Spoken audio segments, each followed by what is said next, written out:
filtras rodo. Nu tą nusiusim į laboratoriją ištirti. Atnešiu į laboratoriją, žiūrim, ką mes čia turim. Su tokia filtra. Da greitai pliusą neišeisim.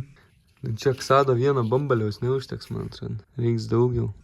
Ne milijonierius, tas pradžiai užteks vieno. Nebent ksado pamatys mano turinį, sakys, bičios malodės varai, mums patink, davai, mes tau duosim to tepalo. Ir tu pabandyk, žinai, influencino mane. Veik, tą reklamą matai veik. Tai dabar pabandysim ant motociklo. Atsakymai iš laboratorijos ir nekokie. Mes teigiam, kad yra rasta nemažai drožlių metalo ir manom, kad reiktų išbandyti alyvos priedą. Dar už reklamą nieks nemokėjo, tai kaip sakant, pavadinimo neminėsim. Ir išsiaiškinti, žinai, ar iš tikrųjų toks geras, iš tikrųjų tai padeda, nesuprantate ką, žinai. Nu, išėsim, važiuosim, kol užlink.